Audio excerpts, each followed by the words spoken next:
My husband brought me to the hospital gala. "Just smile and nod. You are just a housewife," he said coldly. The anonymous donor arrived in a tuxedo. He walked past the doctors, hugged me tightly, and cried, "I built this wing for you, Sarah. You were the only one who believed in me 40 years ago. I never married because of you." My husband turned pale. "I'm glad to have you here. Follow my story until the end and comment the city you're watching from, so I can see how far my story has reached." I stood in front of my bedroom mirror, fastening the pearl necklace Wesley had given me for our 20th wedding anniversary. The pearls felt cold against my neck, each one a perfect sphere of artificial elegance. At 62, I had learned to play my role flawlessly, the devoted wife of Dr. Wesley Hartwell, one of the most respected cardiologists in the state. "Clarissa, are you ready?" Wesley's voice carried from downstairs, that familiar tone of barely concealed impatience threading through his words. "Coming, dear," I called back, taking one last look at myself. The navy blue dress he had chosen for me hung perfectly, conservative yet elegant. My graying hair was styled in the understated way he preferred, nothing too attention-grabbing. After 39 years of marriage, I knew exactly what was expected of me. The drive to St. Mary's Medical Center took 23 minutes through the tree-lined streets of our affluent neighborhood. Wesley spoke about the evening ahead, his voice taking on that lecturing tone I knew so well. "This is an important night for the hospital," he said, his fingers drumming against the steering wheel of his black Mercedes. "The anonymous donor is finally revealing himself. $50 million for the new pediatric wing. It's unprecedented." I nodded appropriately, watching the familiar streets pass by. "That's wonderful, Wesley. The children will benefit so much." "Just remember," he continued, his voice dropping to that carefully controlled tone that always made my chest tighten. "Tonight isn't about us. You're there to support me, nothing more. Smile, nod when spoken to, and let me handle any medical conversations. These people don't need to hear opinions from a housewife," I finished quietly, the words leaving a bitter taste in my mouth. Wesley glanced at me, his expression softening slightly. "I didn't mean it like that, darling. You know I respect what you do at home. But tonight is business. Professional business. You understand, don't you?" I understood perfectly. I had understood for 39 years. The hospital's grand ballroom had been transformed into something from a magazine. Golden lights cast a warm glow over burgundy velvet drapes, and the scent of fresh roses mixed with expensive perfumes filled the air. A classical quartet played softly in one corner while waiters in crisp white jackets moved through the crowd carrying silver trays of champagne.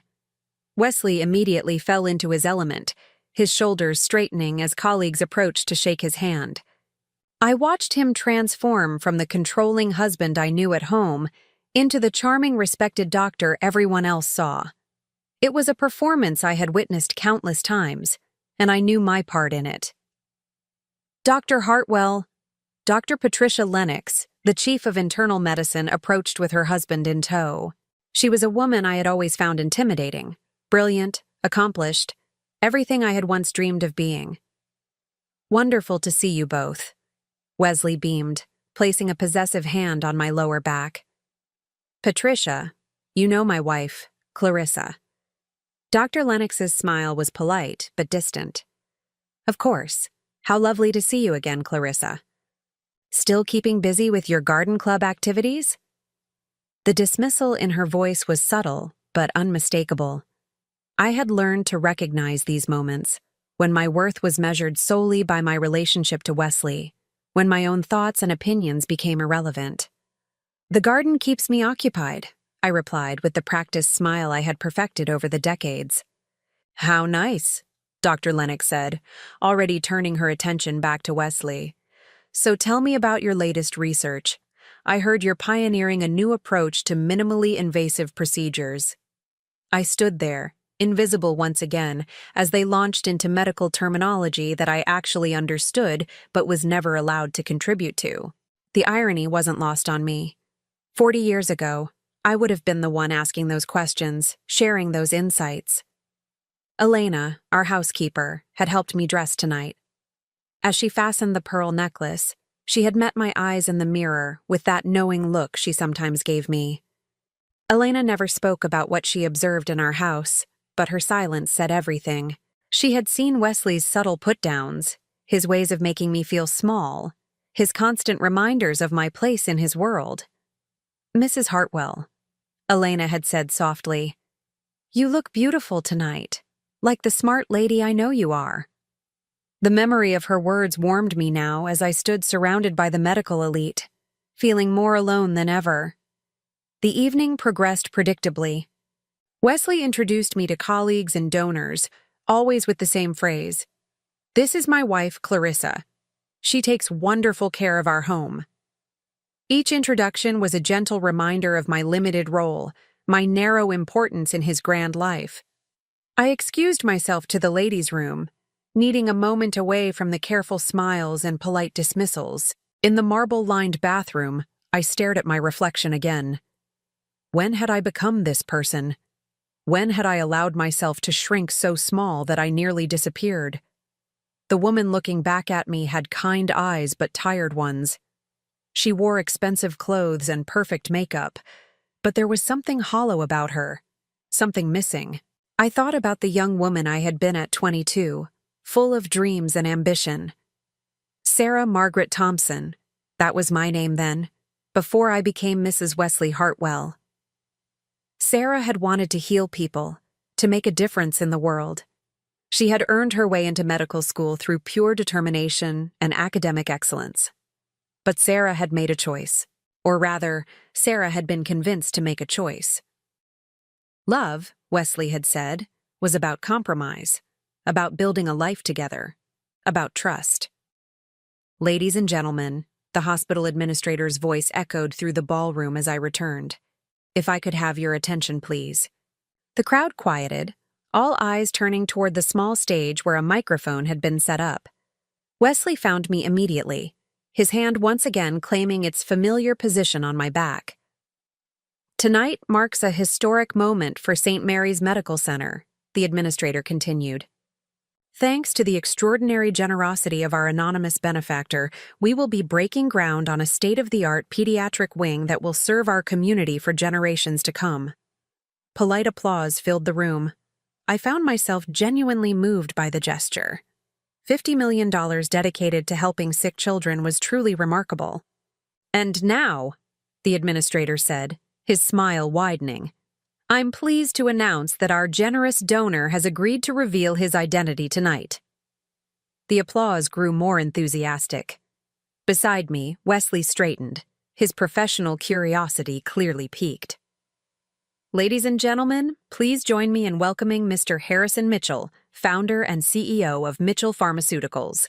The name hit me like a physical blow. Harrison Mitchell. After 40 years, I heard that name and felt something inside my chest crack open. The crowd parted as a man in an impeccably tailored black tuxedo made his way toward the stage. He was tall, distinguished, with silver hair and the kind of confident bearing that came from success earned rather than inherited. But it was his eyes that made my breath catch, those same intelligent, caring eyes I remembered from a lifetime ago. Wesley's hand tightened on my back, and I realized I must have made some sound, some involuntary reaction. "Do you know him?" Wesley asked quietly, his voice carrying a note I couldn't quite identify. I couldn't answer. I couldn't even breathe properly. Harrison Mitchell stood at that microphone, thanking the crowd for their support, explaining his vision for pediatric care, but all I could hear was the rushing of my own blood in my ears. He looked different, of course. 40 years would change anyone, but the essence of him, that passionate dedication, that gentle strength, remained exactly as I remembered. "The new wing," Harrison was saying, his voice carrying easily through the sound system, "will be dedicated to someone very special. Someone who taught me that healing isn't just about medicine, it's about hope, compassion, and never giving up on the people we love." I felt Wesley's curious gaze on me, but I couldn't look away from the stage. Harrison's eyes were scanning the crowd now, searching. In fact, he continued, his voice softening, that person is here tonight. And then his gaze found mine across the crowded room. Time stopped. 40 years collapsed into nothing. I saw recognition flicker in his eyes, followed by something deeper, joy, pain, longing, all mixed together in an expression that made my knees weak. He stepped away from the microphone, moving through the crowd with purpose. People stepped aside, probably thinking he was heading to greet hospital administrators or major donors. But I knew better. I knew exactly where he was going. Wesley's hand pressed harder against my back, a warning I couldn't heed even if I wanted to. Harrison walked straight to me, his eyes never leaving mine. When he reached us, he ignored Wesley entirely. He opened his arms, and without thinking, I stepped into them. The embrace was everything I remembered and nothing like I expected. Strong arms surrounded me, and for a moment, the carefully constructed world I had built around myself crumbled completely. "Sarah," he whispered against my ear, his voice thick with emotion. The name fell between us like a stone thrown into still water, sending ripples through everything. When he pulled back slightly, his hand still resting gently on my shoulders, his eyes were bright with unshed tears. "I built this wing for you, Sarah," he said, his voice carrying clearly in the suddenly silent ballroom. "You were the only one who believed in me 40 years ago." The silence around us was deafening. I could feel Wesley's shock radiating from beside me, could sense the curious stares of everyone in the room. Harrison's voice grew stronger, more certain. "I never married because of you."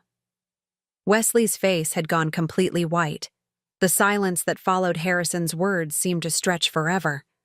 I stood there, caught between two worlds, the safe, suffocating life I had built with Wesley, and the passionate dreams I had buried so deep I had almost convinced myself they never existed. Wesley's grip on my arm was firm now, possessive in a way that suddenly felt less protective and more controlling. "I think there's been some mistake," Wesley said, his voice carefully modulated but carrying an edge that anyone who knew him well would recognize as danger. "My wife's name is Clarissa." Harrison's eyes never left mine as he responded. "Her name was Sarah when I knew her. Dr. Sarah Thompson, one of the most brilliant medical students I ever had the privilege to study alongside." Dr. Sarah Thompson. The name hit me like a physical blow, bringing back memories I had spent decades trying to suppress. The late nights in the medical library, the rush of understanding complex diagnoses, the dreams of saving lives and making a difference. The woman I had been before I became Mrs. Wesley Hartwell. "Sarah doesn't exist anymore," I managed to whisper, my voice barely audible even to myself. Harrison's expression softened, and for a moment, I saw past the successful businessman to the young medical student I had once known. "She does. She's standing right in front of me." The crowd around us had begun to murmur, sensing drama but not understanding its source. I could feel the weight of their stares, their curiosity, their judgment. This wasn't how I had imagined this evening would go. This wasn't how any evening was supposed to go in my carefully ordered life. "Perhaps we should continue this conversation privately," Wesley interjected, his professional charm back in place, but his eyes cold as ice. "I'm sure Mr. Mitchell has many people he needs to greet tonight." But Harrison wasn't backing down. "Actually, I was hoping to speak with Sarah, with Clarissa, about the position I have in mind for the new wing, as the administrative director of pediatric services." The words hung in the air like a challenge. Administrative director, a real position, a chance to return to the medical world that had once been my passion, my calling. Wesley's laugh was sharp, dismissive. "I'm afraid my wife isn't qualified for that kind of responsibility. She's been out of the medical field for, well, decades." The condescension in his voice made something inside me burn. But Harrison's next words made that burn turn into a flame.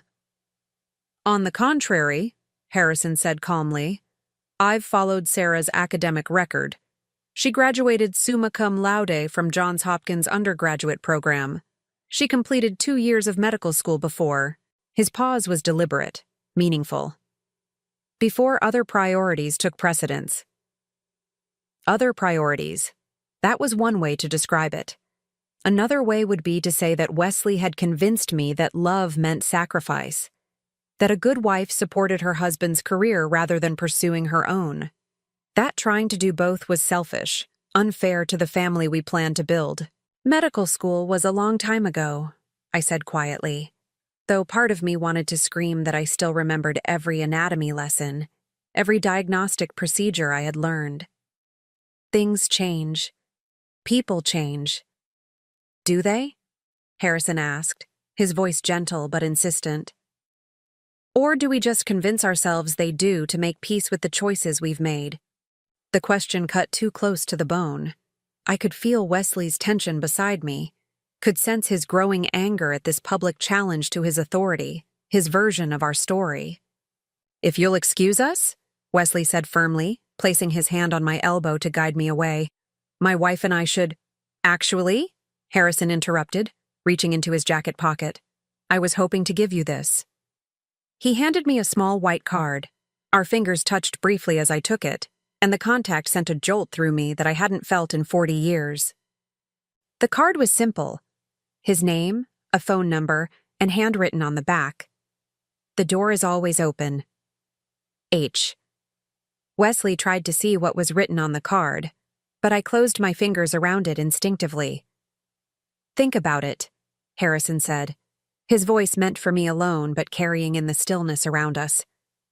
The children we could help, the lives we could save, the work that still needs to be done. He stepped back slightly, acknowledging Wesley for the first time with a polite nod. Dr. Hartwell, I'm sure you understand the importance of supporting talented individuals in pursuing their calling. The irony in his words was subtle but unmistakable.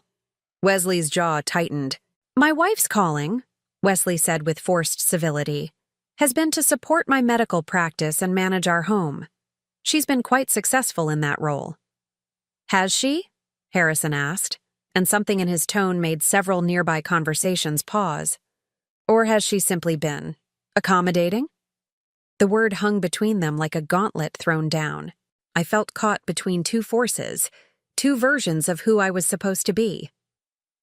Wesley's hand on my arm was a reminder of 40 years of carefully constructed life. Harrison's presence was a door I had thought was permanently closed. I should get some air, I said suddenly, needing space to think, to breathe, to process what was happening. But as I started to move toward the ballroom's French doors that led to the terrace, Harrison's voice stopped me.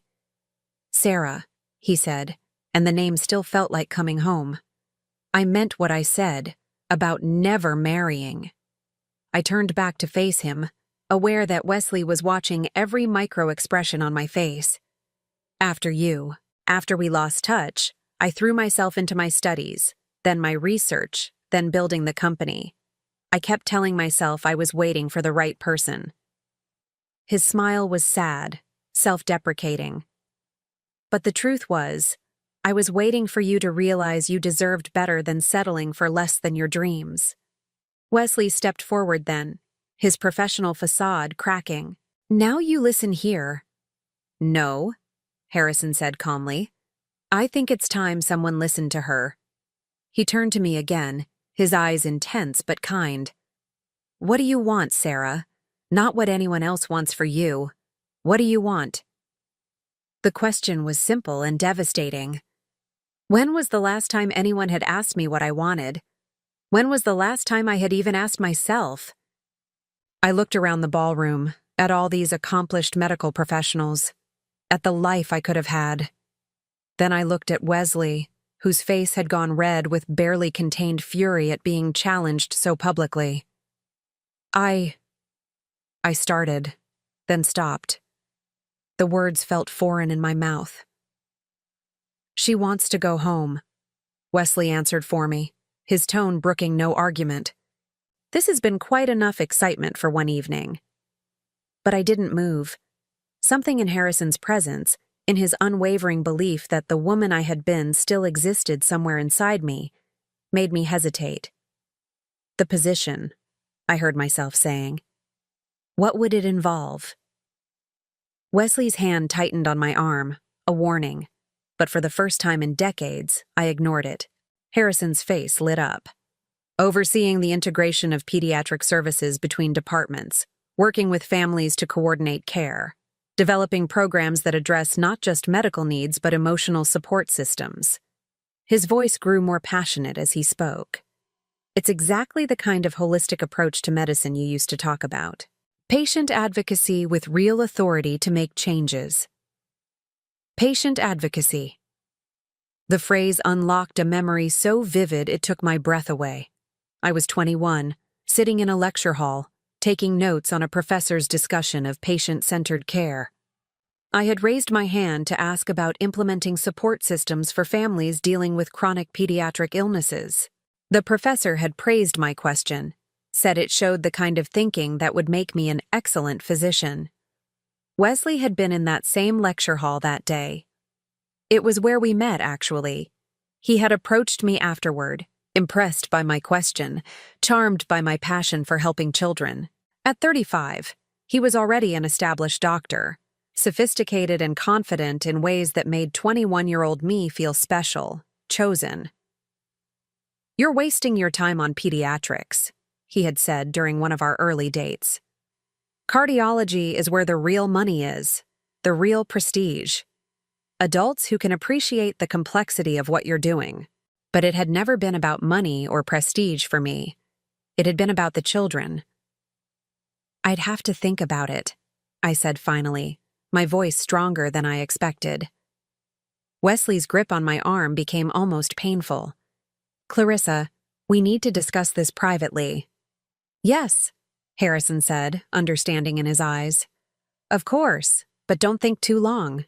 Sometimes opportunities have expiration dates."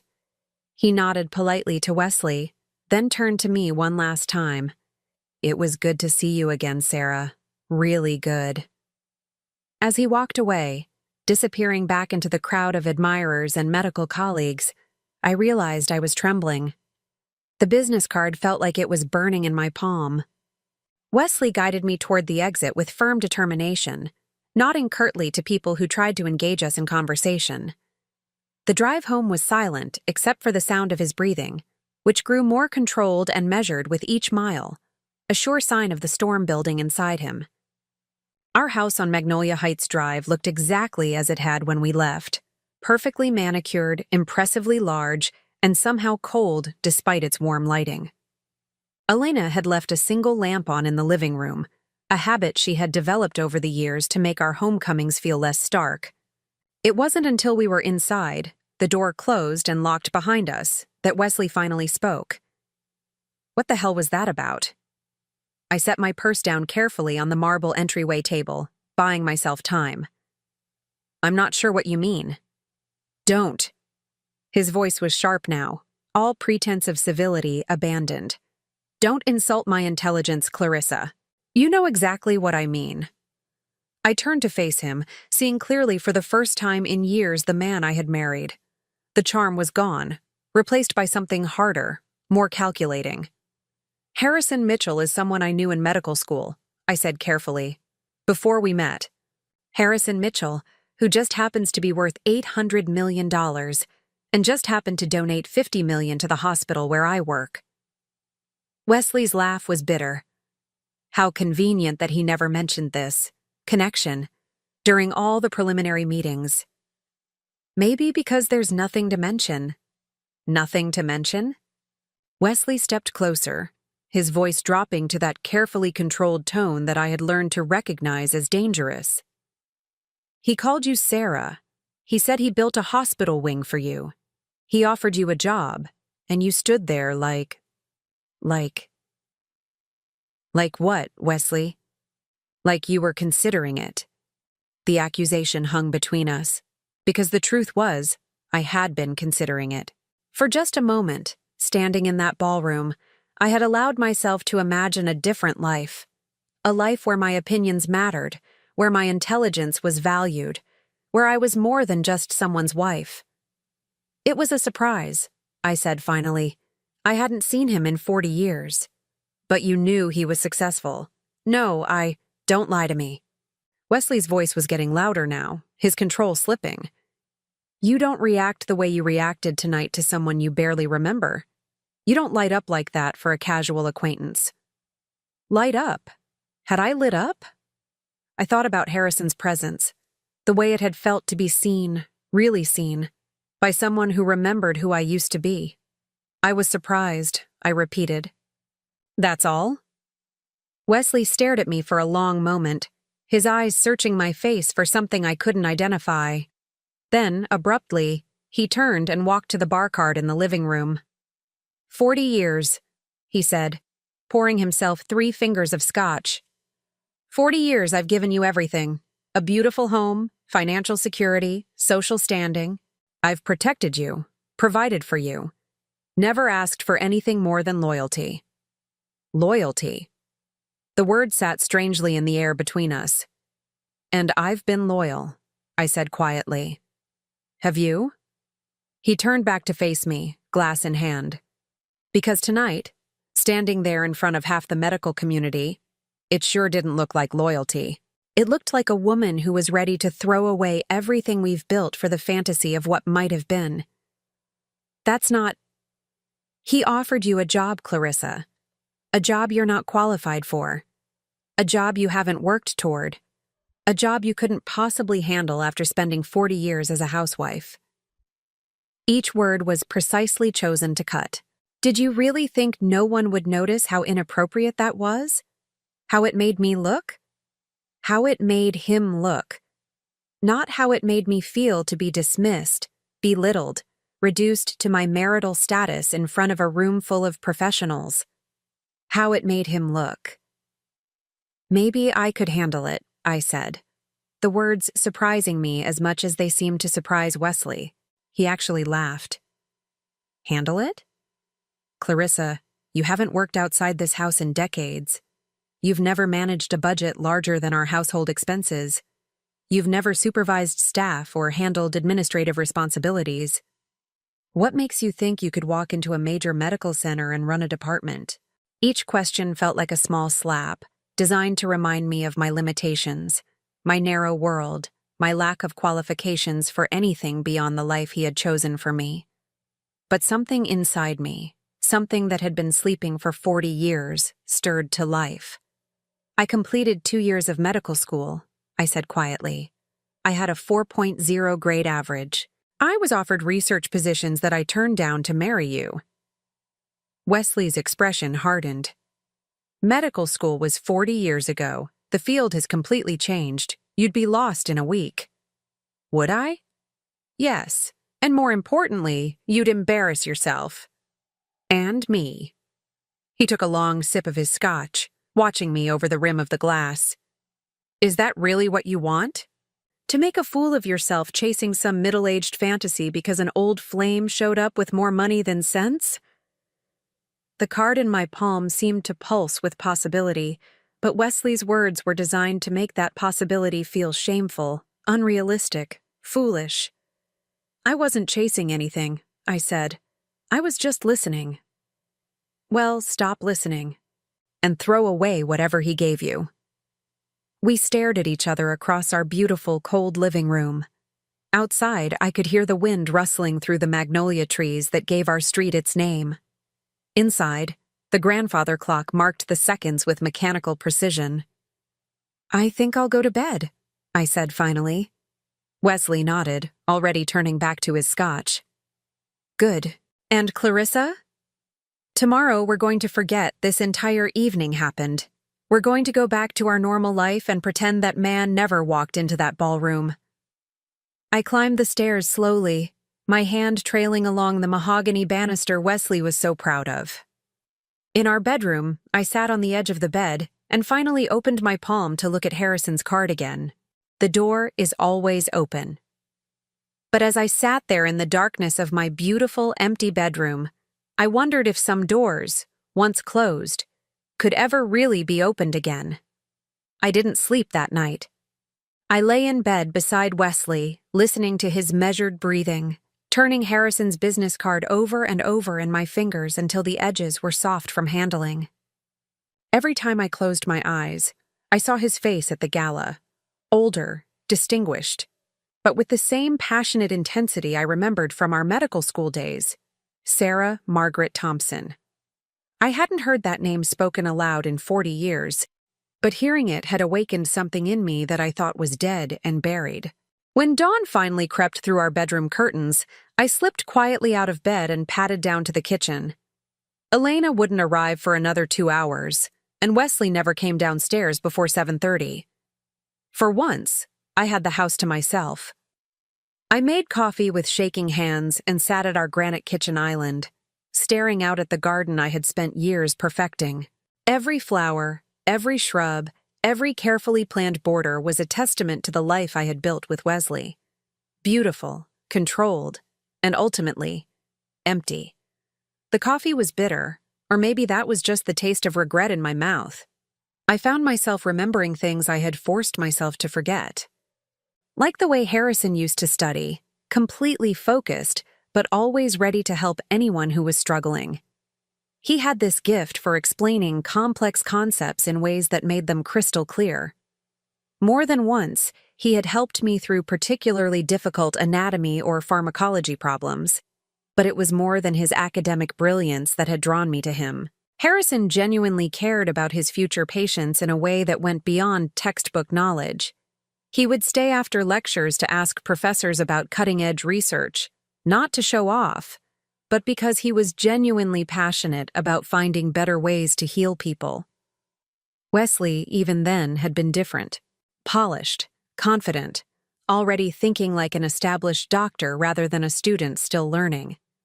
When he approached me after that lecture on patient-centered care, he hadn't been interested in discussing the medical concepts. He had been interested in me. "You're wasting your passion on pediatrics," he had told me during our third date, as we sat in an expensive restaurant I never could have afforded on my student budget.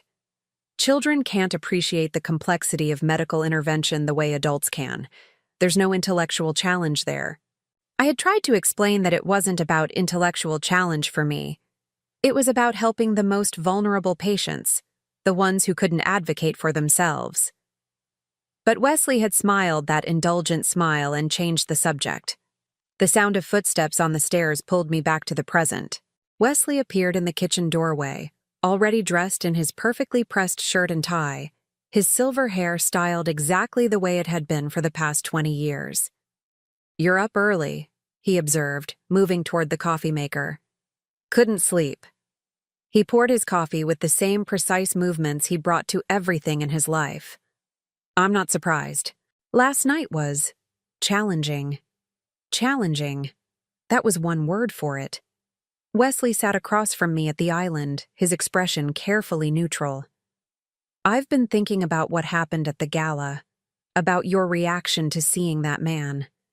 "Harrison," I said quietly. "His name is Harrison." Wesley's jaw tightened almost imperceptibly. "Yes, Harrison Mitchell. I did some research this morning." Of course he had. Wesley never left anything to chance, never entered any situation without gathering all available information. "He's quite successful," Wesley continued, his tone conversational but with an undercurrent I couldn't quite identify. "Built Mitchell Pharmaceuticals from nothing after completing his residency. Never married, no children. Devoted his entire life to his work." The way he said it made it sound like a character flaw, a life half-lived. "Obsessive personalities often struggle with personal relationships," Wesley added, taking a sip of his coffee. "Too focused on their own ambitions to really invest in other people." I said nothing, but something inside me bristled at his characterization of Harrison. The man I remembered had been anything but obsessive or selfish. He had been driven, yes, but always in service of something larger than himself. "I also made some calls about this supposed job offer," Wesley continued. My coffee cup stopped halfway to my lips. "What kind of calls?" "I spoke with Dr. Patterson, the hospital administrator. Apparently, Mr. Mitchell did mention wanting to hire someone to oversee the integration of pediatric services, but it was just a passing comment. Nothing official, nothing concrete. Certainly not the kind of position someone with your background could realistically handle. Each word was chosen carefully, designed to deflate any hope I might have harbored about Harrison's offer being real. My background, I repeated softly. Clarissa, I don't mean to be harsh, but we need to be realistic. You haven't worked in a professional environment in decades. You've never managed a staff, never dealt with hospital politics, never handled the kind of regulatory compliance issues that come with administering medical services. His voice was gentle now, the tone he used when he thought he was protecting me from harsh realities. It would be setting yourself up for failure. Maybe, I said, but something in me pushed back. Or maybe I'm more capable than you think. Wesley set his coffee cup down with a sharp clink. What's that supposed to mean? It means I'm not the same person I was at 23. I've spent 40 years managing our household, our finances, our social obligations. I've organized charity events, coordinated with contractors, handled complex scheduling. I'm not some helpless child, Wesley. The word surprised both of us. I hadn't intended to sound so defensive, so assertive. Wesley stared at me for a long moment. Of course you're capable. I never said you weren't. But there's a difference between managing a household and running a medical department. The liability alone would be enormous. One mistake could destroy both our reputations. Both our reputations. Not my reputation, not my risk, but ours. As if my potential failure would somehow reflect on him. What if I didn't fail? I asked quietly. Clarissa, what if I was good at it? What if I actually had something valuable to contribute? Wesley's expression hardened. Is this really what you want? To throw away 40 years of marriage to chase some fantasy job that probably doesn't even exist? I'm not throwing away anything. I'm just thinking. About what? About him? Wesley leaned forward, his voice dropping to that controlled tone that always made me nervous. Because if this is about rekindling some college romance, it's not about Harrison, I said, though I wasn't entirely sure that was true. It's about me, about who I am, who I might have been. You are my wife. You are the woman I've loved and provided for 40 years. Isn't that enough? The question hung between us like a challenge. Was it enough? Had it ever been enough? I need some air, I said, standing abruptly. I think I'll work in the garden for a while. Wesley nodded, but his expression remained troubled. Just promise me you'll think carefully before you do anything rash. We have a good life, Clarissa. Don't let one evening of nostalgia destroy what we've built. I walked outside into my carefully tended garden, breathing in the scent of jasmine and morning dew. This had always been my sanctuary, the one place in our house that was entirely mine. Wesley never showed any interest in gardening, so he had given me free rein to design and maintain it however I wanted. Sitting on the stone bench I had positioned beneath the old oak tree, I pulled Harrison's business card from my pocket and studied it again.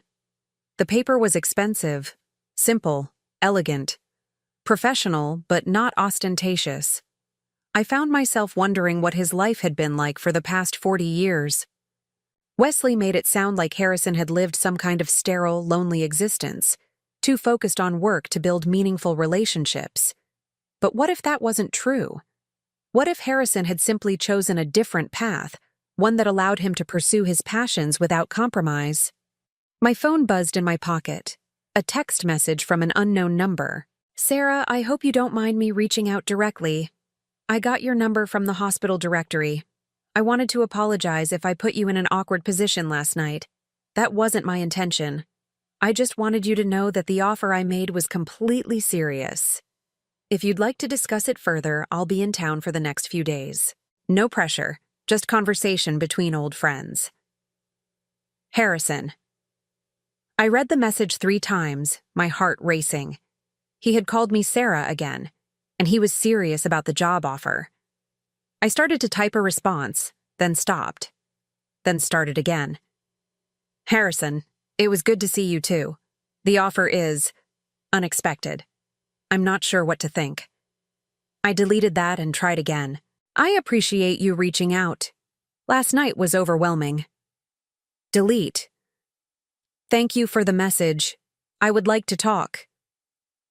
My finger hovered over the send button for a full minute before I pressed it. His response came within seconds. Would you like to have coffee this afternoon? There's a small cafe called Rosemary's on Elm Street. Very quiet, very private. 2 o'clock? I knew Rosemary's. It was a little independent coffee shop in the Arts District. The kind of place Wesley would never think to look for me. The kind of place where two old friends could have a conversation without becoming the subject of gossip. I'll be there, I typed before I could change my mind.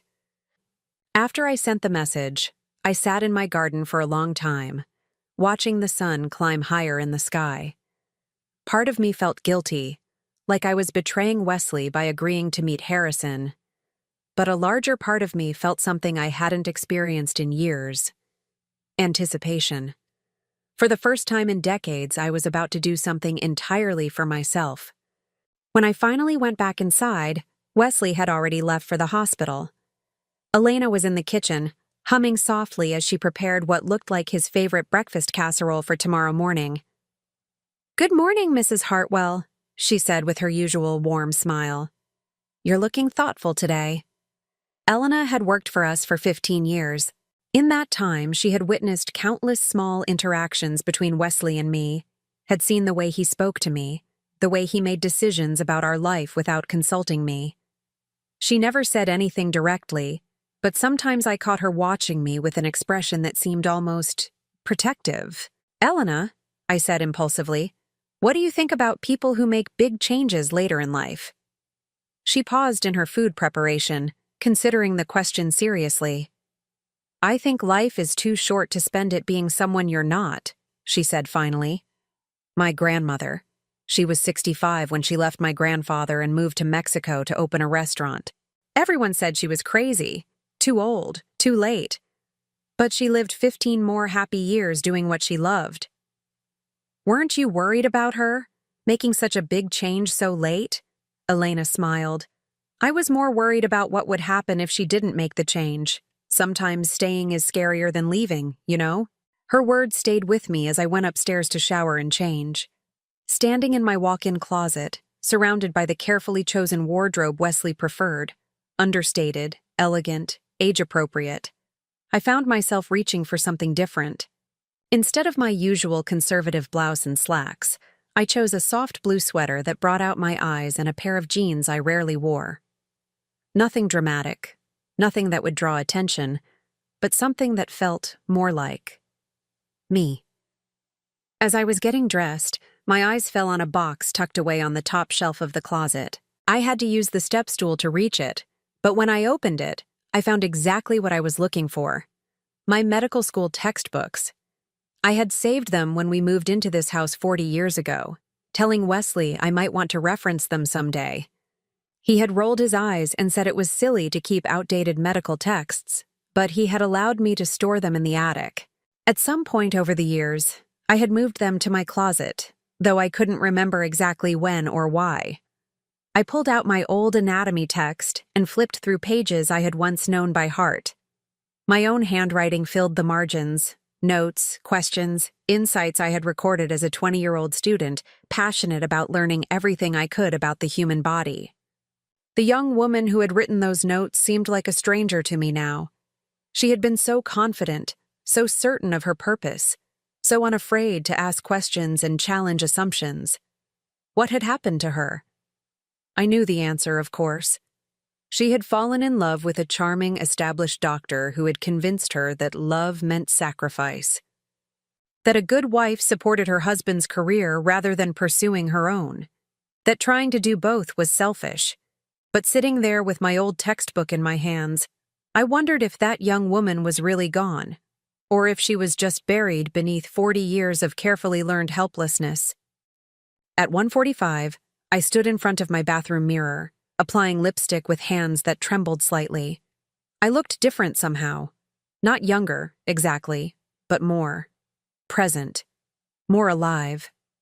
As I was leaving the house, Elena called out from the kitchen. "Mrs. Hartwell, you look beautiful today, like yourself." Like myself. When was the last time anyone had said that to me? The drive to Rosemary's Cafe took 12 minutes through tree-lined streets I rarely traveled. This part of town was more bohemian than our neighborhood, with art galleries and independent shops, and people who looked like they had chosen their own paths rather than following predetermined scripts. I found a parking spot across from the cafe and sat in my car for a moment, gathering courage. Through the large windows, I could see Harrison already seated at a corner table, reading what looked like a medical journal. Even after 40 years, he still had that same focused intensity I remembered. Taking a deep breath, I got out of the car and walked across the street. The bell above the cafe door chimed as I entered, and Harrison looked up immediately. His face lit up with a smile that was both familiar and completely new. "Sarah," he said, standing to greet me. "Thank you for coming." As he pulled out my chair, I realized that Wesley had never done that, never treated me with that kind of thoughtful courtesy. "I wasn't sure I would," I admitted as I sat down. "But you did. That says something." The barista came over to take our order. A latte for me, black coffee for Harrison. Some things apparently never changed. When we were alone again, Harrison leaned forward slightly, his expression serious but kind. "I owe you an apology," he said. "Last night, I let my emotions get the better of me. I shouldn't have put you in such an awkward position in front of your husband and all those people." "You were honest," I said quietly. "That's not something I'm used to." Something flickered across his face.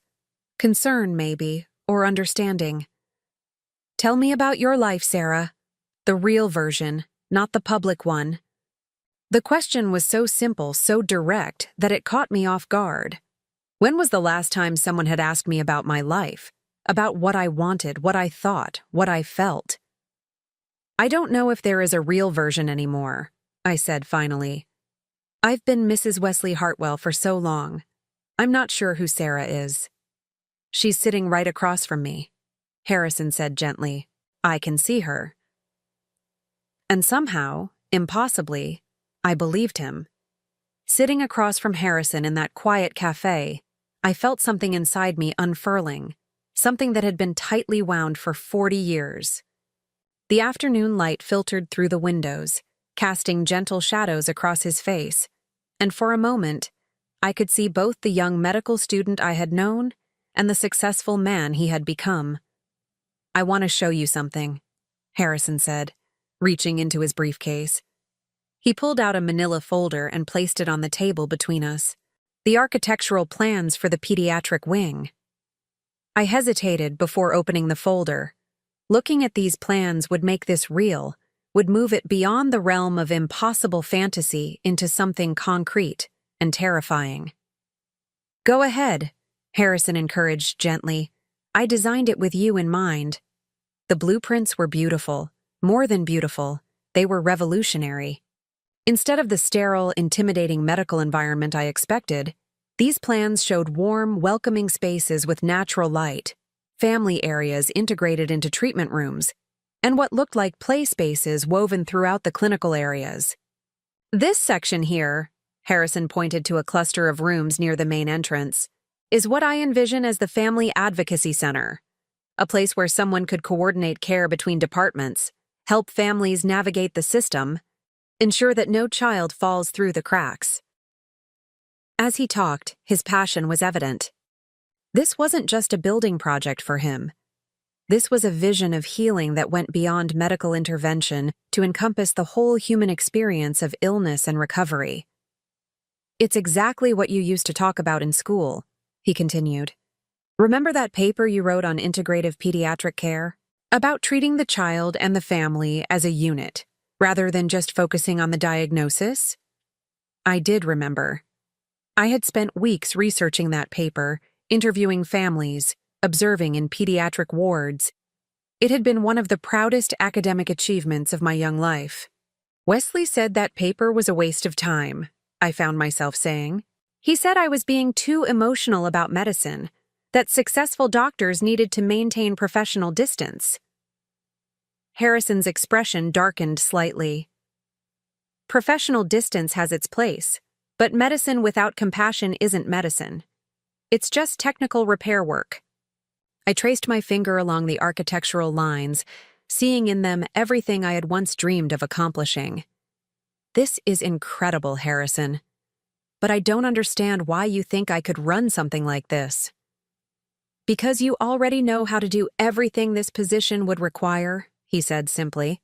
You know how to listen to people, how to coordinate complex schedules, how to advocate for what's right even when it's not convenient. You've been doing it for 40 years. You just haven't been getting paid for it.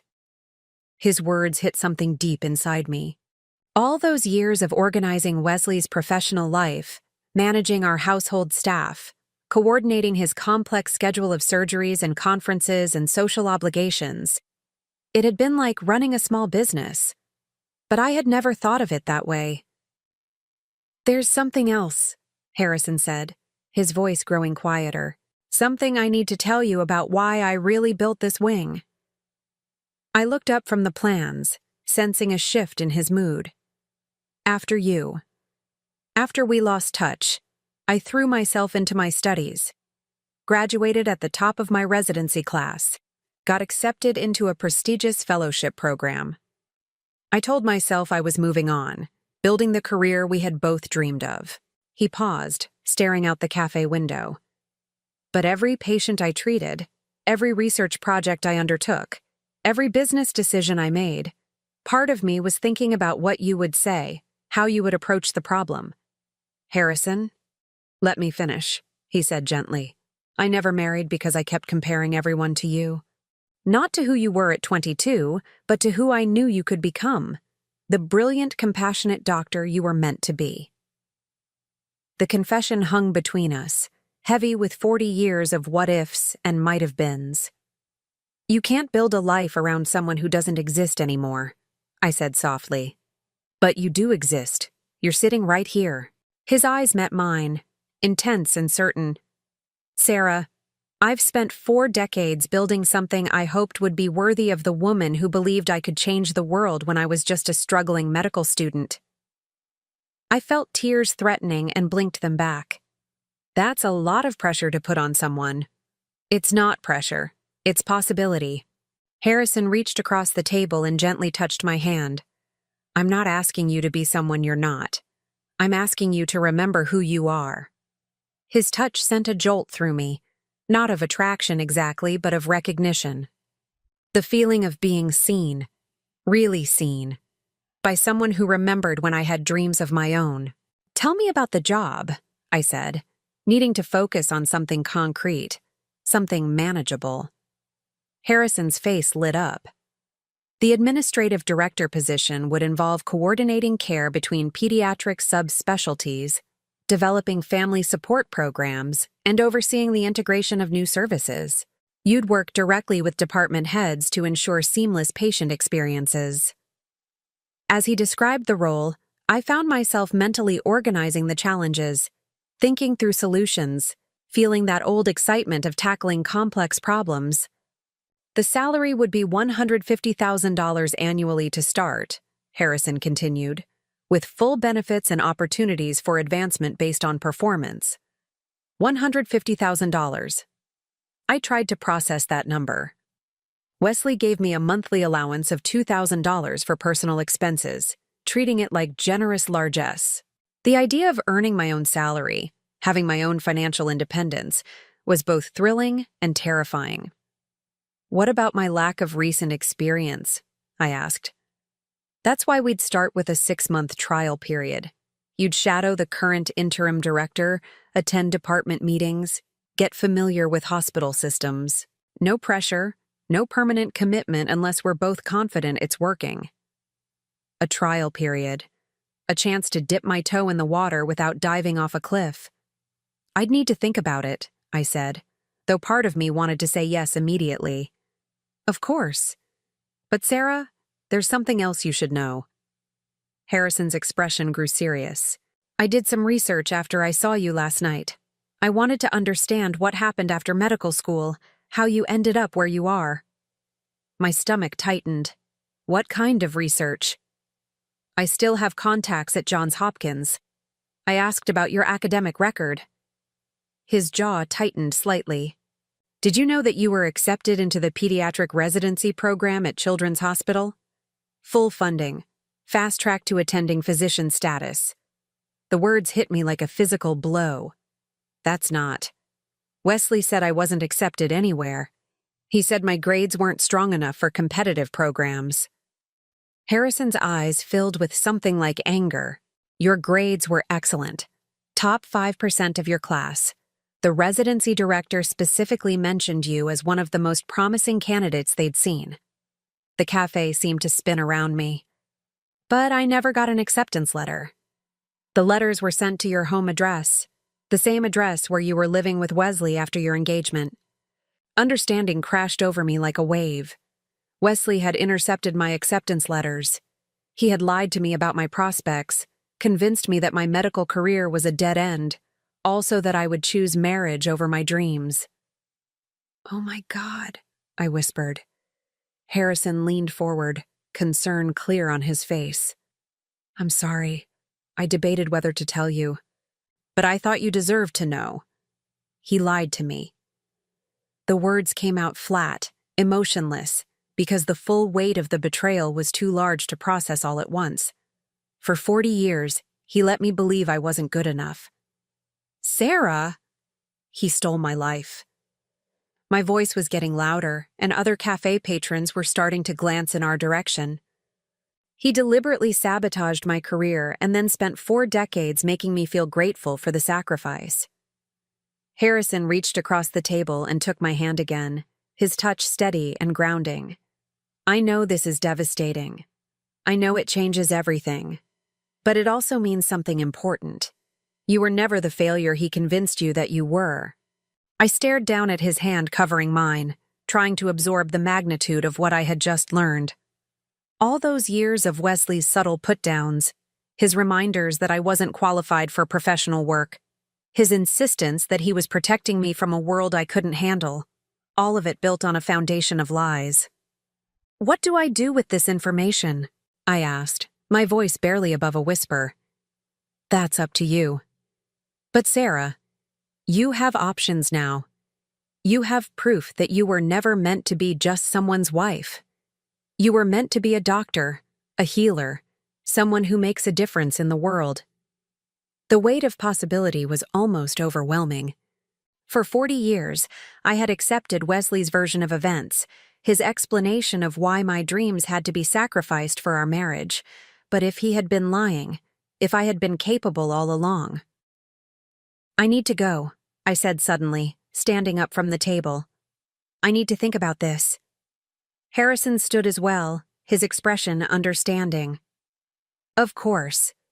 But Sarah, whatever you decide, please don't let fear make the choice for you. You've been controlled by other people's limitations for too long." As I gathered my purse, my hands shaking slightly, Harrison pulled out another card and placed it on the table. "This has my personal cell phone number," he said. "Call me if you want to talk, day or night. And if you decide you want to tour the hospital, see what we're building, the offer stands." I picked up the card, noting the difference between this one and the business card he had given me the night before. This one was handwritten, more personal, more intimate. "Thank you," I managed to say. "For the coffee, for the honesty, for everything. Thank you for coming. For giving me a chance to explain?" He paused, then added softly, "It's been 40 years since I've felt this hopeful about anything." The drive home passed in a blur of emotions. Anger at Wesley's betrayal, grief for the life I might have had, fear about what I was supposed to do with this information. But underneath it all, something else was growing. A tiny flame of possibility that had been extinguished for so long I had forgotten it ever existed. When I pulled into our driveway, Wesley's car was already there. He never came home before 6 o'clock unless something was wrong. I found him in his study, seated behind his mahogany desk with papers spread in front of him. He looked up as I entered, his expression unreadable. "We need to talk," he said. "Yes," I agreed, though I wasn't sure I was ready for whatever this conversation would bring. "We do." Wesley gestured to the chair across from his desk, the same chair where I had sat for 40 years of discussions about household matters, social obligations, and the business of our life together. But this time, something was different. This time, I had information he didn't know I possessed. "I've been making some inquiries about your friend Mr. Mitchell," Wesley began, his tone carefully neutral, "about his business practices, his reputation in the medical community." "Harrison is highly respected," I said. "His company has developed some of the most important pediatric medications of the past 2 decades. Wesley raised an eyebrow at my use of Harrison's first name. "Yes, he's been successful. But success doesn't always indicate good judgment in personal matters." "What does that mean?" "It means that a man who builds a $50 million hospital wing for a woman he knew 40 years ago might not be making rational decisions." Wesley leaned forward, his expression becoming more intense.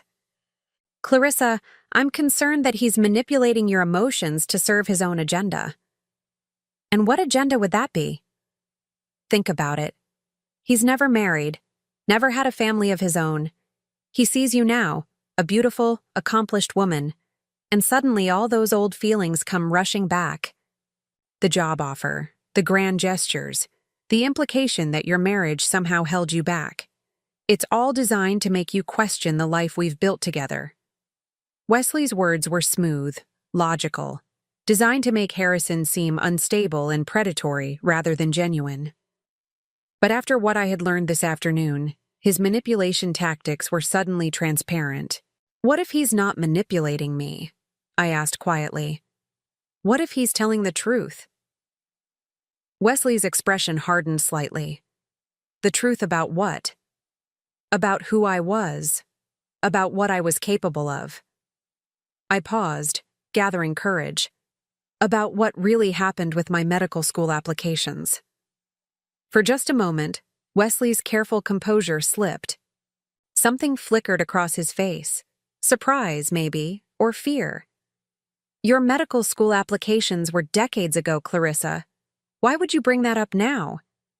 "Because I found out something interesting today." I leaned forward, watching his face carefully. "I found out that I was accepted into the pediatric residency program at Children's Hospital. Full funding. They called me one of their most promising candidates." Wesley went very still. "That's impossible. You weren't accepted anywhere." "The letters were sent to our home address, the same home where you collected the mail every day while I was finishing my final semester." The silence stretched between us, heavy with accusation and the weight of 40 years of lies. "Clarissa," Wesley said finally, his voice carefully controlled, "I think you're misremembering." "I'm not misremembering anything." My voice was steady now, certain. "You intercepted those letters. You lied to me about my prospects. You convinced me that my only option was to give up medicine and marry you." Wesley stood abruptly, moving to the window that overlooked our perfectly manicured backyard. "Even if that were true, and I'm not saying it is, it doesn't change the fact that you had a choice. You chose to marry me. You chose to build this life. I chose based on false information. Information you deliberately withheld from me." He turned back to face me, and for the first time in our 40 years of marriage, I saw him as he really was. Not the distinguished doctor, not the protective husband, but a man who had built his happiness on the ruins of someone else's dreams. "We have a good life, Clarissa," he said, but his voice lacked its usual conviction. "A beautiful home, financial security, social standing. Would you really throw all that away for some fantasy of what might have been?" "It's not a fantasy," I said, standing to face him. "It's who I was meant to be." Wesley stared at me for a long moment, and I could see him calculating, trying to find the right words to regain control of the situation. "Even if you could get this job, he said finally. Do you really think you could handle it? You haven't worked in a professional environment for 4 decades. You'd be starting over at 62, competing with people half your age who have been building their careers while you've been here. Each word was designed to undermine my confidence, to remind me of my limitations, to make me afraid of failing. But for the first time in 40 years, I didn't believe him. Maybe I would fail, I said quietly. But maybe I wouldn't. And for the first time in my life, I think I deserve the chance to find out. Wesley's face went pale, and I realized that he was finally beginning to understand that the woman who had spent 40 years accepting his version of reality was gone. That night, I lay in bed beside Wesley, but neither of us slept. The space between us felt like an ocean, vast, cold, and impossible to cross. He had tried to continue the conversation after my declaration in his study, but I had walked away. For the first time in our marriage, I had simply turned my back on him and left the room. Now, in the darkness, I could feel him watching me, calculating his next move. Wesley had never been a man who accepted defeat easily, especially when it came to controlling the narrative of our life together. Clarissa, he said finally, his voice cutting through the silence. We need to resolve this. I didn't respond. I wasn't ready to hear whatever strategy he had devised to pull me back into compliance. I know you're angry, he continued, and maybe you have a right to be. Maybe I did make some decisions about your career without consulting you, but I was protecting you, protecting us, protecting. The word that had defined our marriage for 40 years. Wesley the protector, me the protected. Him making the hard choices so I didn't have to face harsh realities. Medical school would have been brutal for you, he said, his voice taking on that reasonable, caring tone he used when he wanted to seem wise rather than controlling. The competition, the hours, the pressure. I saw what it did to people, how it destroyed relationships, how it consumed lives. I couldn't bear to watch that happen to you. I turned over to face him in the darkness, seeing his profile outlined by the moonlight filtering through our bedroom curtains. That wasn't your choice to make, I said quietly. Wasn't it? We were engaged. We were planning a life together. Doesn't partnership mean making decisions that benefit both people, not just one? The argument was so perfectly crafted, so reasonable sounding, that for a moment I almost believed it. This was Wesley's gift.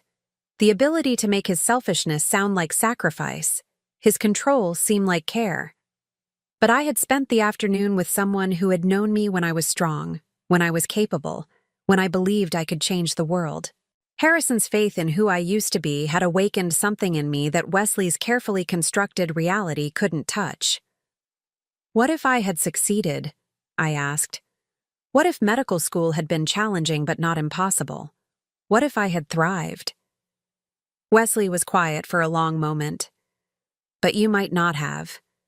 And failure would have devastated you. So you made sure I never had the chance to find out. I made sure you never had to risk everything on an uncertain outcome. His voice grew softer, more intimate. Clarissa, I loved you. I wanted to build a life with you. Medical school would have delayed that for years, maybe made it impossible. We would have been apart during your residency, struggling financially, never seeing each other. Is that really what you wanted?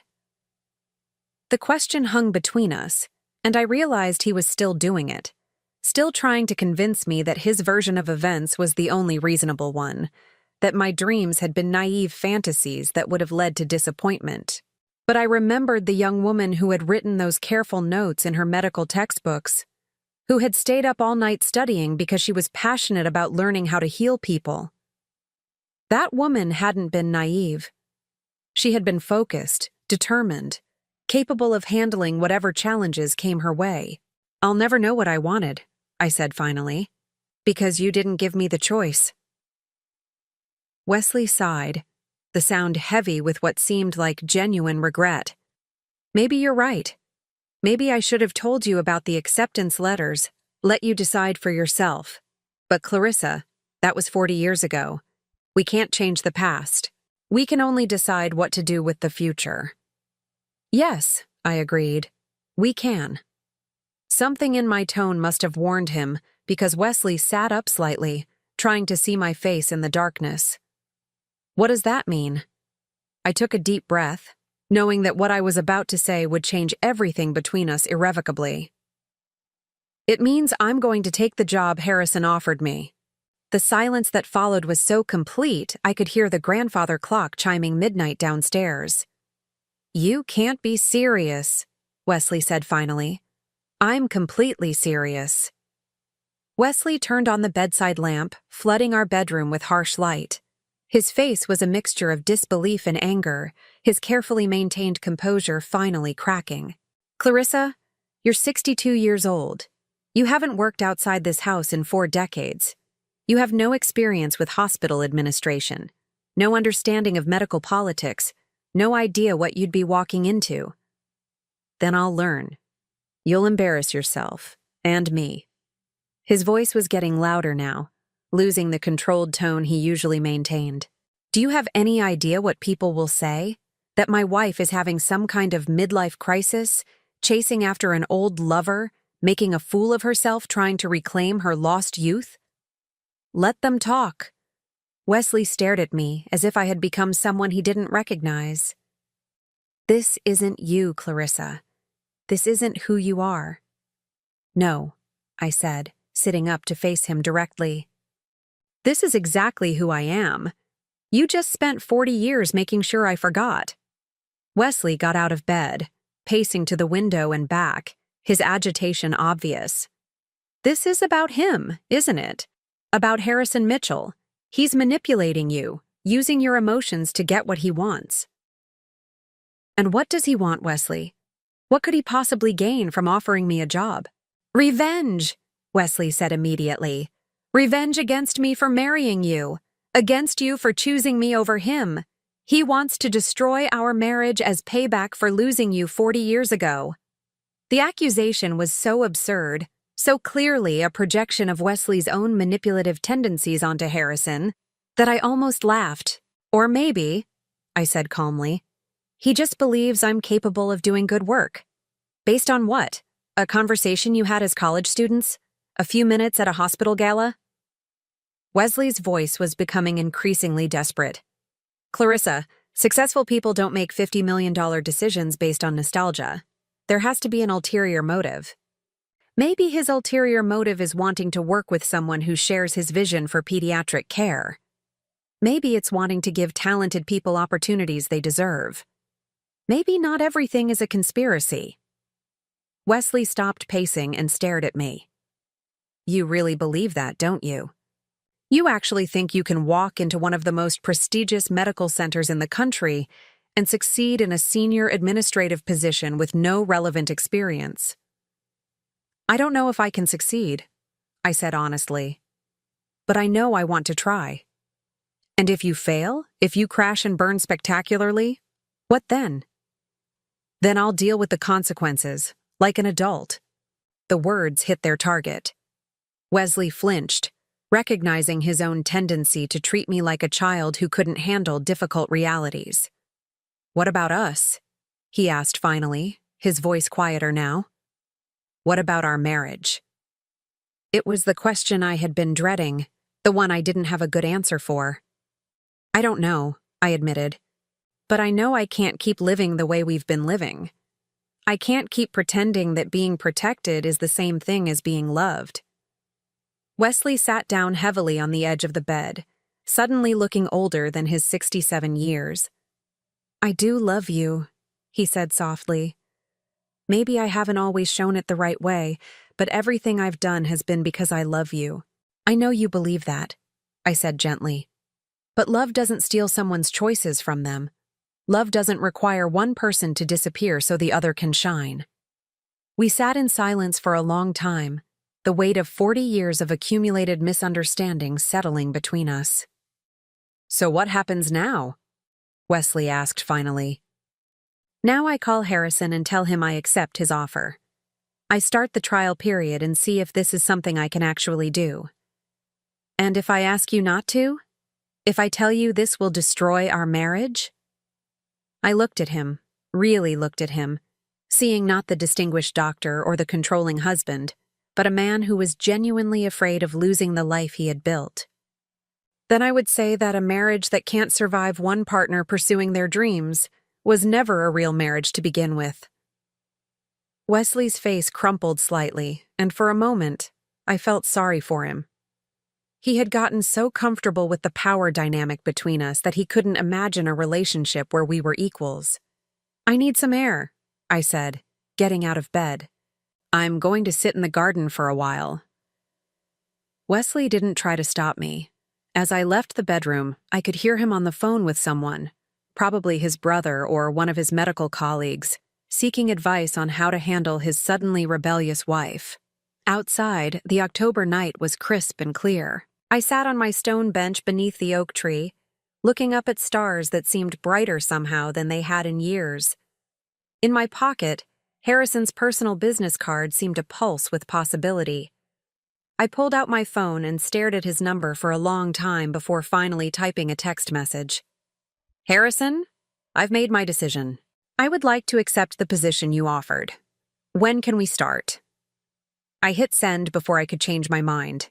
His response came within minutes, despite the late hour. "Sarah, I'm thrilled. Can you meet me at the hospital tomorrow morning at 9? I'll give you a tour of the new wing, introduce you to key staff members. This is going to be wonderful." I smiled, feeling something I hadn't experienced in decades, excitement about my future. "I'll be there," I typed back. As I was putting my phone away, the French doors to the house opened and Elena appeared, wearing a robe and slippers. "Mrs. Hartwell?" I heard voices. "Is everything all right?" Elena had her own small apartment above our garage, but she had always been protective of me in ways that went beyond her job description. More than once over the years, I had suspected she stayed late or came early just to make sure I was okay. "Everything is fine, Elena. Actually, everything is better than fine." I looked at her kind, worried face. "I got a job." Elena's eyes widened. "A job? What kind of job?" "At the hospital, working with children and their families." Even saying it out loud felt surreal. Elena sat down beside me on the bench, her expression shifting from concern to something like pride. "That's wonderful, Mrs. Hartwell. You'll be so good at that work." "You think so?" "I know so. I've watched you for 15 years. The way you care for people, the way you solve problems, the way you make everything better for everyone around you. Those children will be lucky to have you." Her faith in me was unexpected and deeply moving. "Thank you, Elena. That means more to me than you know." We sat together in comfortable silence, watching the stars. Finally, Elena spoke again. "What about Dr. Hartwell?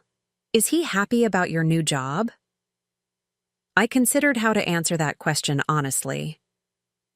"Dr. Hartwell is concerned about changes to our routine," I said finally. Elena nodded knowingly.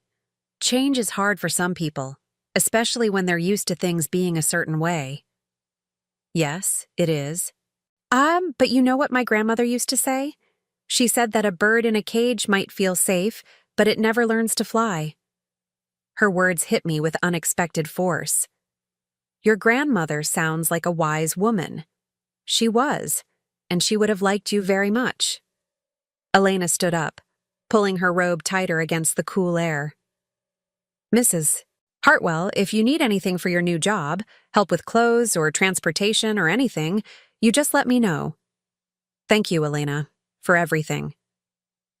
After Elena went back inside, I remained in the garden for another hour, planning my new life.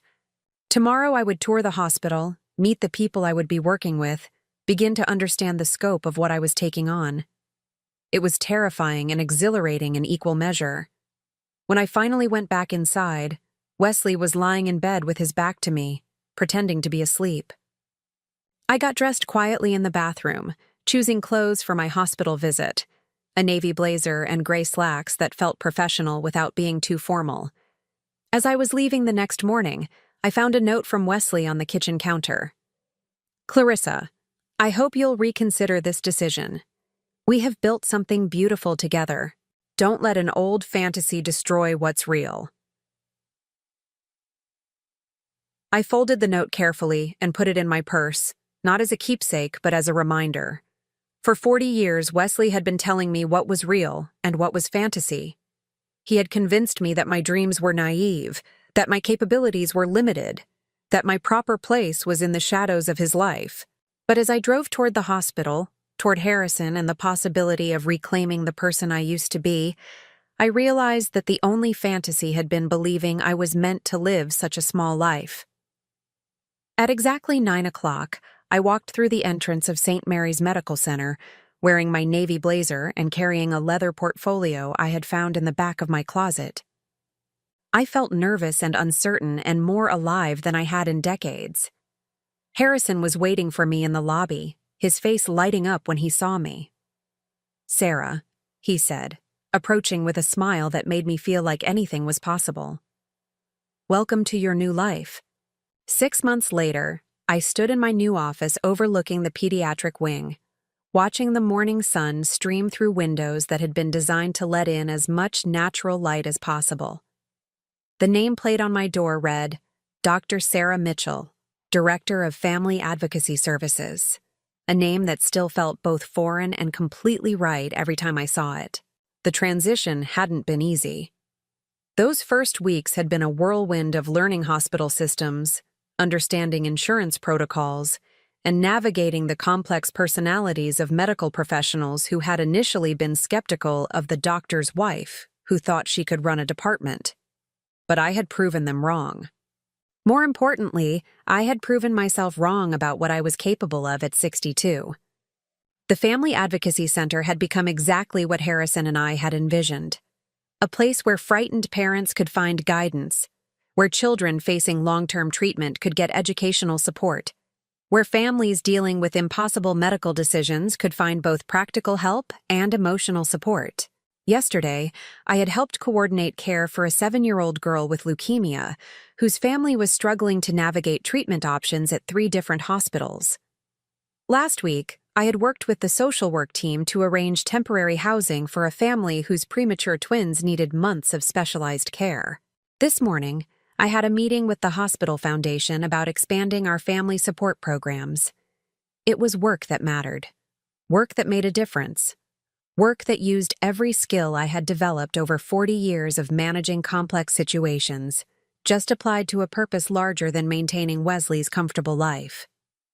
My phone buzzed with a text from Elena, who had become not just my housekeeper but one of my closest confidants during the dramatic changes of the past 6 months. "How is the first day of your new life going? Remember to eat lunch." E. I smiled, typing back quickly. "Wonderful and terrifying. Lunch at 12:30, I promise." The divorce papers had been finalized last week. Wesley had fought it initially, hiring an expensive attorney and making threats about what my leaving would cost me financially.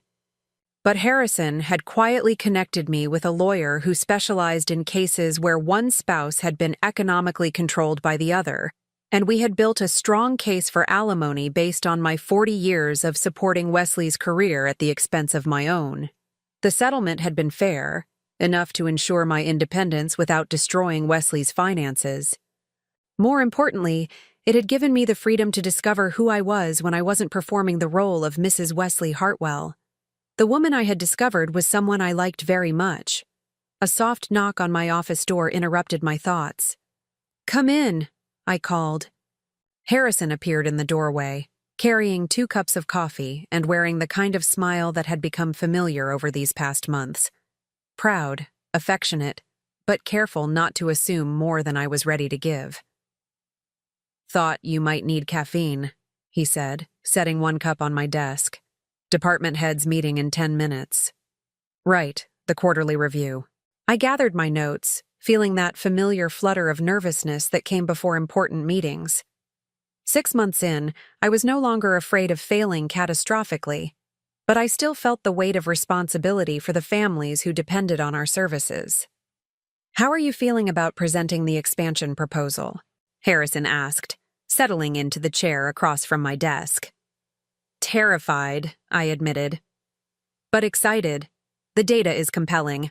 We've reduced average length of stay by 18%, improved patient satisfaction scores across all pediatric departments, and the family support programs have a waiting list. All of which proves what I knew from the beginning, Harrison said quietly. You were born for this work. Our eyes met across the desk, and I felt that familiar warmth that had been growing between us over these months. It wasn't the desperate passion of 20-somethings, but something deeper. A connection built on mutual respect, shared purpose, and the rare gift of being truly seen by another person. We had been careful not to rush into anything romantic. Both of us understood that I needed time to discover who I was outside of marriage before I could consider entering into a new relationship. But there was an understanding between us, an acknowledgement that when I was ready, something beautiful might develop. I should probably head to the meeting, I said, standing and smoothing my skirt, a tailored black piece that made me feel professional and confident. Sarah, Harrison said as I reached for the door, whatever happens in there, remember that you've already succeeded beyond everyone's wildest expectations, including mine. The department heads meeting went better than I had dared to hope. Dr. Patricia Lennox, who had initially been one of my harshest critics, actually complimented the efficiency of our new family coordination protocols. The Chief of Staff approved my expansion proposal unanimously, allocating an additional $200,000 for new staff positions and extended hours. As I walked back to my office afterward, I passed by the portrait gallery that lined the hospital's main corridor. Photos of distinguished doctors, generous benefactors, and innovative researchers who had shaped the institution's history. Someday I realized my own photo might hang there, not as someone's wife, but as Dr. Sarah Mitchell, the woman who had revolutionized family-centered pediatric care. The thought should have seemed presumptuous, but instead it felt like a natural progression of the life I was building. My phone rang as I reached my office. Wesley's name appeared on the screen, and I hesitated before answering. We had spoken only a few times since the divorce was finalized. Brief and carefully polite conversations about dividing household items and closing joint accounts. Hello, Wesley.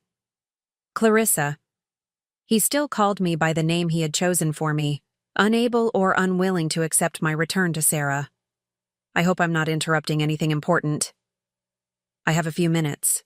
What can I do for you? A pause. I was calling to congratulate you, actually. I heard about your expansion proposal being approved. Patricia Lennox mentioned it at a medical society meeting. I was surprised by the genuine warmth in his voice. Thank you. That's unexpected. I know we haven't parted on the best terms, Wesley continued. And I know I made mistakes in our marriage. Big mistakes. But seeing what you've accomplished these past 6 months, I'm proud of you, Clarissa. Really proud. The admission caught me off guard. This was the closest Wesley had ever come to acknowledging that he had been wrong about my capabilities. I appreciate that, Wesley. I know this hasn't been easy for either of us. No, it hasn't. Another pause. For what it's worth, I think I finally understand why you had to leave. I spent 40 years trying to keep you safe from failure, but I never gave you the chance to succeed. The insight was more than I had expected from him, a level of self-awareness that suggested real growth. We both did the best we could with what we knew at the time, I said gently. I don't regret our marriage, Wesley, but I don't regret leaving it either. I hope you're happy. Really happy. I am. For the first time in a very long time, I am. After we hung up, I sat in my office for a long time, looking out at the children's garden that had been part of Harrison's original design. Families moved through the space, parents pushing strollers, siblings playing on specially designed equipment, teenagers sitting together on benches, all of them dealing with the stress of having a sick child, but finding moments of normalcy in this carefully created space. This was what I did now. I created spaces, both literal and metaphorical, where healing could happen not just for patients, but for entire families. A knock on my door brought me back to the present. "Come in." Harrison appeared again, but this time his expression was different, excited, almost nervous. "Do you have dinner plans tonight?" he asked. "Nothing special. Why?" "Because I have something I want to show you. Something I've been working on for a while." Curiosity piqued, I agreed to meet him at 7 o'clock at an address he wrote on a piece of paper. It was in the Arts District, not far from the cafe where we had that first conversation 6 months ago. That evening, I drove through the tree-lined streets of the Arts District, passing galleries and independent shops and restaurants filled with people who looked like they had chosen their own paths. When I reached the address Harrison had given me, I found myself in front of a beautifully restored Victorian house with a small brass plaque beside the front door. Harrison was waiting on the front porch, his expression mixing excitement with something that looked like vulnerability. "What is this place?" I asked, climbing the steps to meet him. "Read the plaque," he said softly. I looked down at the brass nameplate. "The Sarah Thompson Foundation for Medical Education, providing scholarships for students pursuing careers in pediatric medicine." I stared at the plaque, trying to process what I was seeing. "Harrison, what did you do?" "I established a foundation in your name. Your real name." His words came out in a rush, as if he had been rehearsing them. "It will provide full scholarships for students who want to specialize in pediatric medicine, but can't afford medical school. Especially students from underserved communities, first-generation college graduates, people who might otherwise never have the chance." I felt tears building in my eyes. "You used my maiden name. Because that's who you were when you inspired me to believe that medicine could change the world. Sarah Thompson, the brilliant student who believed that healing required both scientific excellence and deep compassion." He opened the front door, revealing a beautiful interior that had been converted into offices and meeting spaces. The walls were lined with photos of medical students, scholarship recipients, and young doctors who were already making a difference in pediatric care. "The foundation has already funded 12 full scholarships," Harrison continued, his voice growing stronger. "4 of those students have completed their residencies and are now practicing pediatric medicine in rural communities that desperately need them." I walked through the space in wonder, reading the stories of young people whose lives had been changed by educational opportunities they never could have afforded otherwise.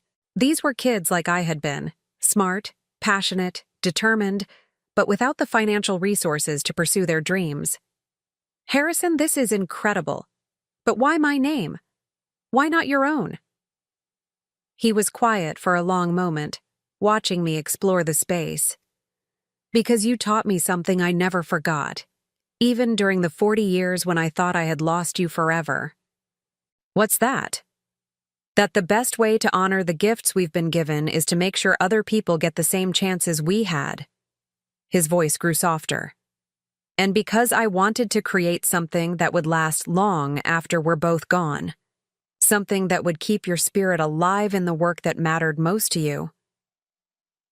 I turned to face him, tears flowing freely now.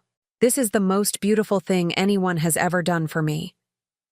"Sarah," Harrison said, stepping closer, "I need to tell you something. Something I should have said months ago." My heart started beating faster, sensing that we were approaching a moment that would change everything between us. "What is it?"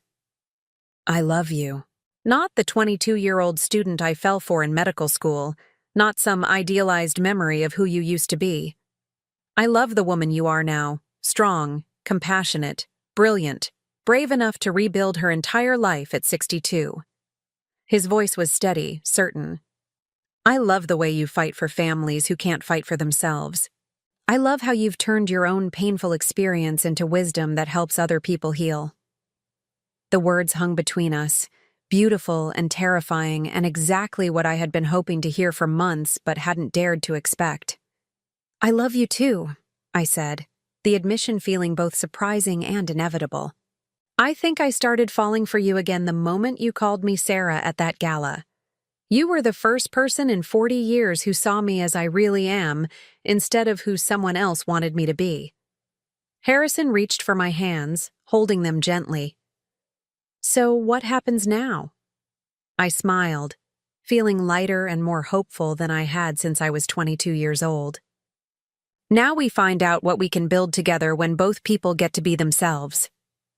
He kissed me then, soft and sweet and full of possibility. It was a kiss that tasted like second chances, like dreams deferred but not destroyed, like the promise of a future neither of us had dared to imagine. When we finally broke apart, I looked around the foundation office again, at the photos of young doctors, at the mission statement on the wall, at the physical manifestation of Harrison's faith in who I had always been meant to be. There's something I want to add to the foundation, I said. What's that? A mentorship program, pairing scholarship recipients with established doctors who can guide them through medical school and residency. People who can help them navigate the challenges and stay focused on why they wanted to become doctors in the first place. Harrison's face lit up. That's perfect. Do you have someone in mind to run the program? I smiled, feeling the last pieces of my new life clicking into place. Actually, I think I might know just the person. As we left the foundation that night, walking hand in hand down the tree-lined street, I realized that my story wasn't one of revenge or dramatic confrontation.